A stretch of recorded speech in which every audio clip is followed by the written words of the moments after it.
L'ami Romano m'a demandé de jeter un œil à sa carte Neo Geo MVS 2 slots, toute belle et toute propre. Quand on la démarre sans cartouche, tout se passe bien. Les problèmes d'affichage en haut sont dus à mon matériel de conversion vidéo pas cher. Avec des cartouches, c'est beaucoup moins bien. La partie Fix Layer, qui affiche généralement les textes et les scores, semble fonctionner.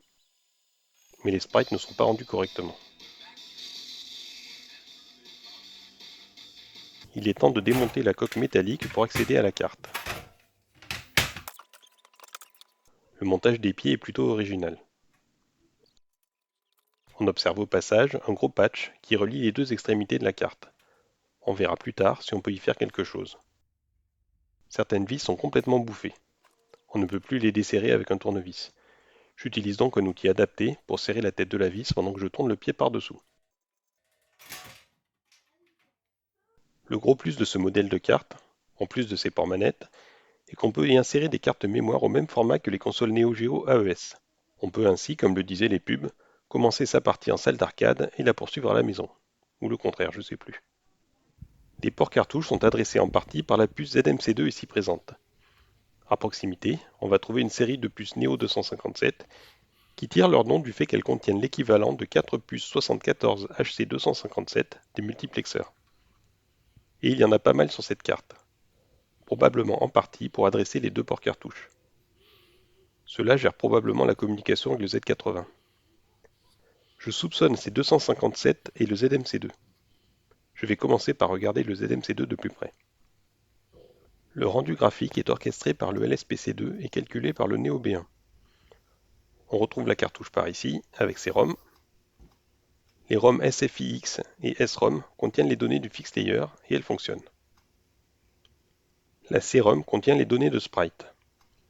Elle transite par le ZMC2 pour rejoindre le Neo B1. Et là, on a un souci. Le problème est quelque part sous la poussière, entre le ZMC2 ici et le Neo B1 là. On va regarder le ZMC2 de plus près. Armé d'une loupe et de pinces fines, je vérifie les soudures de la puce. Et je vois des pattes qui bougent. La rangée supérieure correspond, sur la gauche, aux lignes d'adresse de la ROM M1, accédée par le Z80.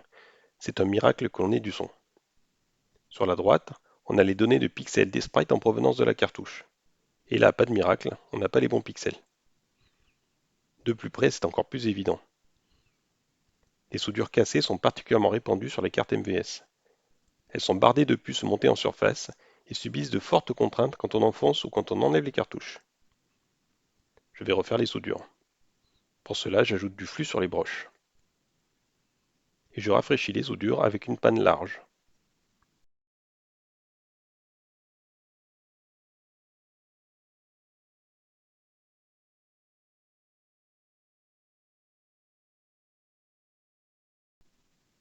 Je vérifie les soudures avec la même méthode.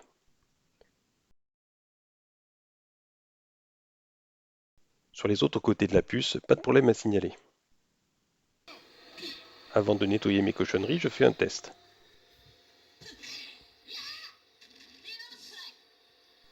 Et le problème est réglé. Le patch Pabo double les pistes qui contournent la carte. Et qui ont en effet bien souffert. Les pistes sont trop proches pour que je prenne le risque de les réparer. Comme disait le balai mécanique de maman, on ne répare pas quelque chose qui fonctionne. Je mets à jour l'Unibios 2.0 en version 4. Et vient le temps du remontage de la carcasse. Quelques vis ne sont plus utilisables. Je les remplace. J'ajoute aussi des pieds pour réduire la flexion de la carte lors de l'insertion de cartouches. Et voilà le travail.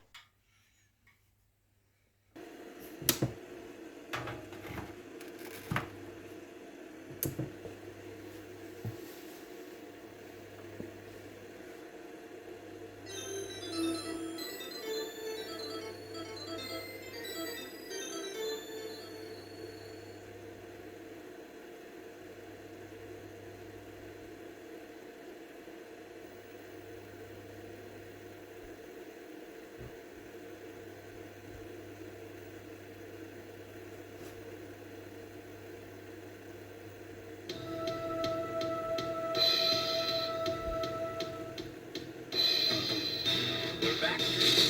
The answer is unknown. The debate is running shall be clear as the powers will be united. Now, the fourth phase is about